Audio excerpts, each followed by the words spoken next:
Salut à tous, bienvenue. Vous aimez avoir des nouvelles concernant les professions réglementées, les diplômes d'État. Bon, aujourd'hui, on n'aura pas trop de nouveautés, mais en tout cas, on va mettre en lumière un travail passionnant auprès de la petite enfance, les psychomotriciens. Pour ce faire, j'ai le plaisir d'accueillir Ronit Lofer.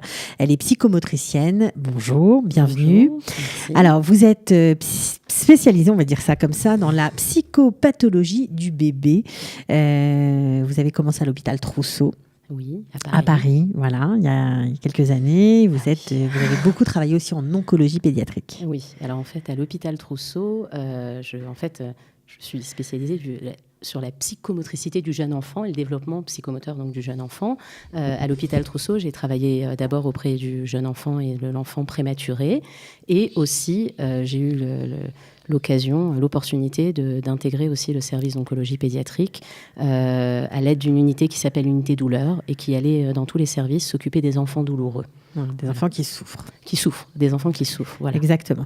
Alors, c'est un métier passionnant que vous adorez, vous avez pratiqué avec beaucoup de passion, Oui.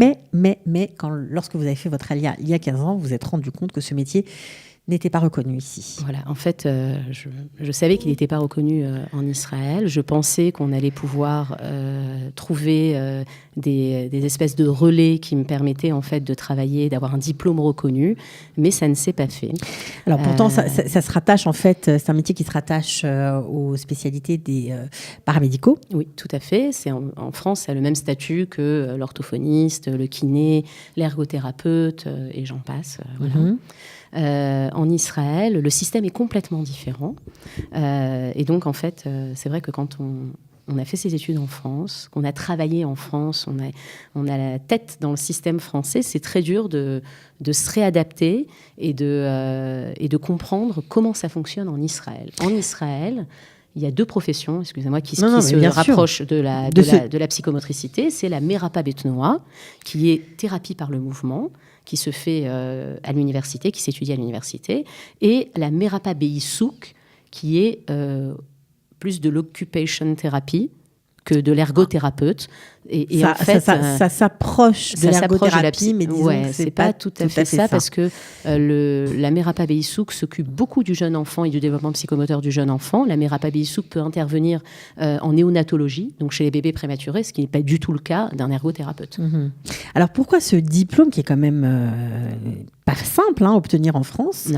Je crois qu'il faut une préparation aux concours paramédicaux. Oui, c'est un concours. Je crois qu'aujourd'hui c'est un tronc commun d'ailleurs avec médecine. Ensuite il faut un concours. Il faut après aller à l'école tout simplement pour apprendre. Tout à fait. Vous avez étudié où vous?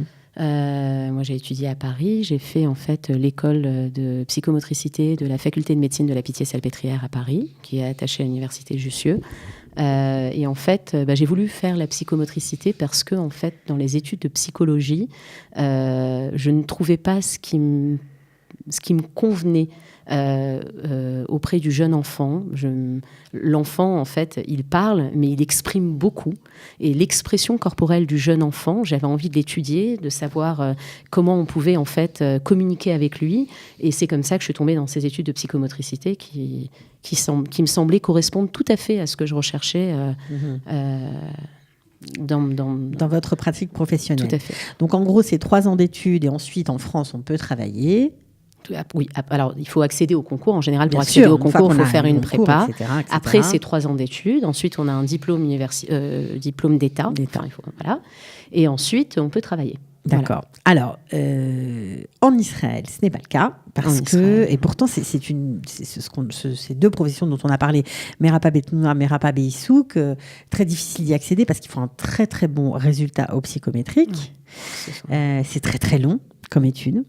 Ce sont des études, d'abord en Israël, la plupart des Toar Rishon s'obtiennent après 4 ans d'études et pas 2 ans. Donc Toar Rishon, c'est une licence, on va dire ça comme ça. C'est une licence. Et ensuite, le Toar Sheni, qui est 2 ans d'études. Donc maîtrise.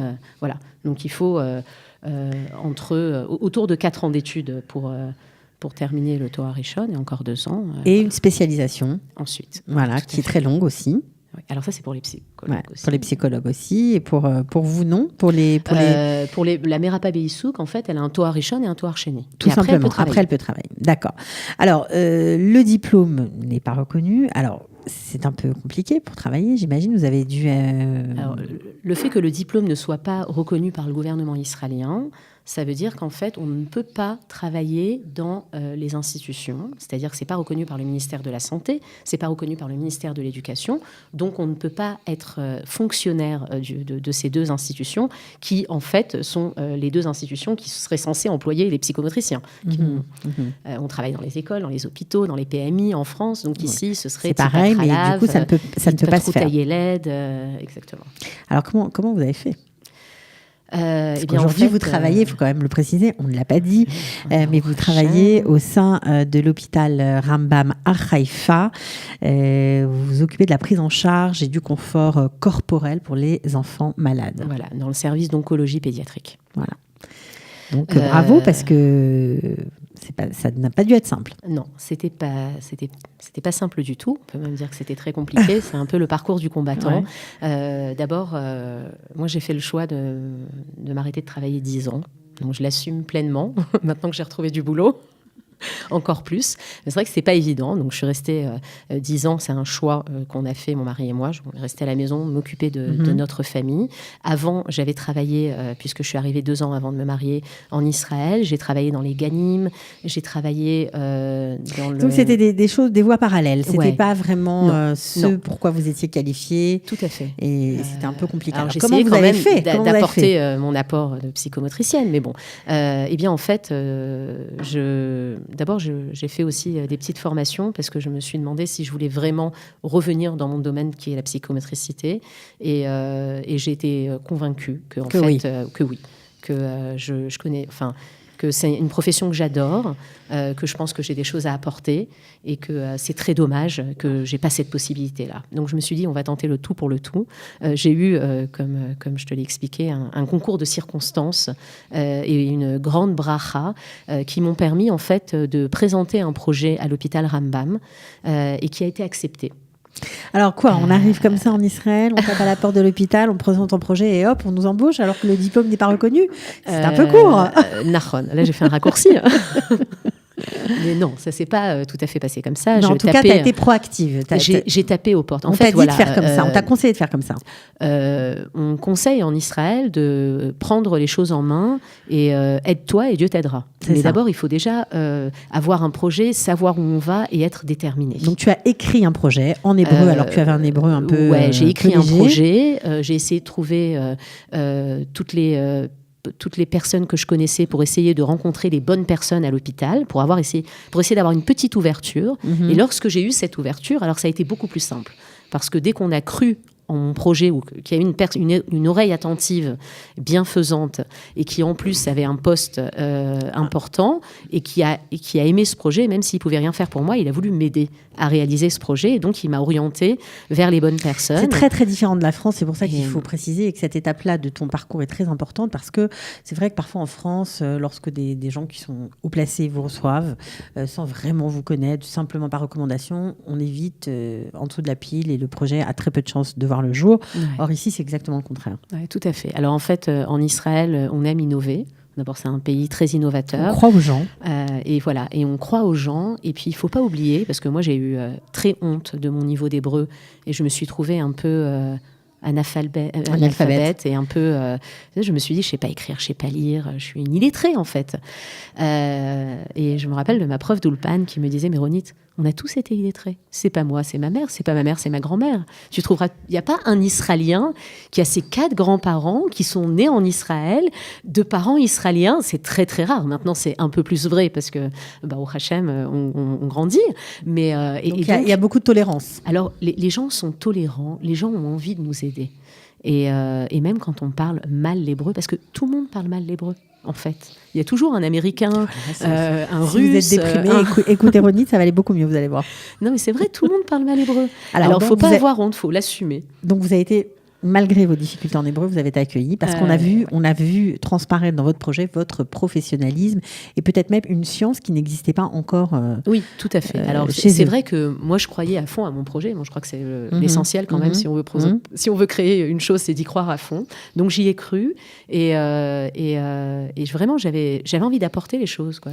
Mais vous étiez quand même face à une difficulté puisque votre diplôme n'étant pas reconnu, vous ne pouviez ni être embauché par des médecins. Tout à fait.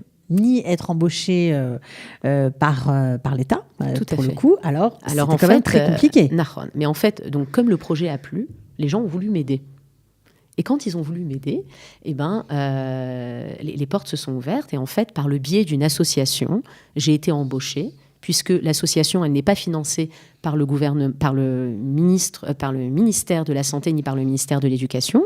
En fait, j'ai pu être embauchée par cette association. Non, c'est un peu plus compliqué parce que je suis embauchée par l'hôpital Rambam, mais c'est l'association qui paye votre salaire. Exactement. D'accord. Le budget de mon salaire est payé par l'association. Une association qui s'appelle Milchama Lesartan, voilà, ça veut dire la guerre contre le cancer. Tout à fait, qui est une association qui est très développée en Israël. Ils font énormément de projets à la Knesset. Tous les gens, Lo Aleinu, qui ont été face à cette maladie, en général connaissent cette association. Et donc là, dans le cadre de cette association, vous prenez bien sûr en charge la petite enfance. Tout à fait. Alors, dans le cadre de cette association, en fait, je m'occupe, dans le service où je travaille, de la prise en charge du tout petit, de 0 à 3 ans, c'est-à-dire je m'occupe de son développement psychomoteur. Je fais en fait ce qu'on appelle une politique préventive, puisque ce sont des enfants qui sont très malades, qui sont hospitalisés très longtemps. Et en fait, on fait en sorte, on essaie de faire en sorte que la maladie et l'hospitalisation n'entravent pas le développement psychomoteur de l'enfant. Ça, c'est une première chose. Et la deuxième chose, c'est je soutiens et je fais ce qu'on appelle des adrachot horim, de la guidance parentale. Donc, j'accueille aussi les parents et leurs petits pour les aider dans cette situation et dans cette épreuve difficile. Alors, expliquez-nous un peu plus juste, parce que pour mieux comprendre, même si ce métier n'existe pas officiellement ici, vous le pratiquez quand même tous les jours. Donc, qu'est-ce que vous faites dans le cadre de ces soins de prévention, vous avez dit, est-ce que c'est des soins d'abord ou c'est seulement de la prévention ou est-ce que c'est des soins et de la prévention ou l'inverse? C'est des soins et de la prévention en fait. Le psychomotricien, il est thérapeute. Donc il prend soin dans sa globalité du corps de l'enfant et on n'est pas collé au développement psychomoteur de l'enfant, c'est-à-dire est-ce que l'enfant répond aux acquisitions psychomotrices qui correspondent à son âge. Mais on voit aussi l'enfant dans sa globalité, l'enfant dans toute son expression corporelle, l'enfant avec son accès au langage. On observe aussi l'enfant et les parents, puisque un bébé n'existe pas seul. Un bébé, il n'est qu'avec ses parents. Donc, on observe la relation que les parents ont avec le bébé. On observe les regards, on observe le holding et le handling de Winnicott. Comment est-ce que je prends soin de mon bébé dans les gestes et comment je porte mon bébé. Et là, on parle du tonus, qui est un élément très, très important dans la prise en charge psychomotrice. Le tonus musculaire, qui, pour nous, exprime énormément de choses sur l'histoire de l'enfant et sur sa personnalité, etc. Par rapport à la douleur, aux enfants malades, en quoi vous pouvez les soulager ? Alors, la douleur de l'enfant, notamment chez les enfants qui souffrent de maladies chroniques ou chez les enfants qui ont eu un traumatisme, qui ont eu un accident de voiture, des enfants qui sont nés avec des pathologies lourdes ou des enfants qui ont eu une maladie grave ou des enfants qui sont douloureux chroniques. On peut parler aussi de la migraine de l'enfant. La migraine, l'anorexie ? Par exemple, des enfants qui ont... l'anorexie, ce n'est pas une douleur physique, non, mais une douleur mentale. Tout à fait, c'est une souffrance tout à fait du corps et de l'âme. Donc, en fait, la psychomotricité apporte, par son approche psychocorporelle, une aide à ces enfants qui souffrent, parce qu'en fait, la souffrance et la douleur, elle vient entraver le schéma corporel et l'image du corps de la personne. Alors, qu'est-ce que c'est que le schéma corporel ?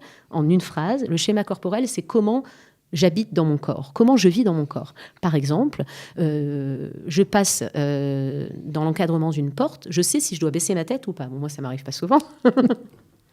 Mais c'est en fait toutes les expériences que j'ai eues de mon corps parce que j'ai fait du sport, parce que je suis tombée quand j'étais petite, parce que mes parents, ils n'étaient pas trop en train de me couver et qui m'ont laissé faire toutes mes expériences corporelles, qui fait que j'ai une notion de comment il est mon corps, des contours de mon corps et comment j'habite dedans aussi. Alors, quand on a une douleur, par exemple. Alors, en fait, cette douleur, elle vient en fait entraver ce schéma corporel. Alors, ça, le schéma corporel, l'image du corps, je définis juste la deuxième notion. L'image du corps, c'est comment je perçois mon corps. D'accord ? C'est-à-dire, quand je ferme les yeux et que j'imagine mon corps, comment il est mon corps ? Est-ce que j'ai bien 2 jambes et 2 bras ? Est-ce que j'ai une main qui est énorme parce que j'ai très mal à la main ? Et dans ces cas-là, si j'investis plus un membre qu'un autre membre parce qu'il est douloureux, ou au contraire parce que je ne veux plus le voir, alors le schéma corporel et l'image du corps sont perturbés.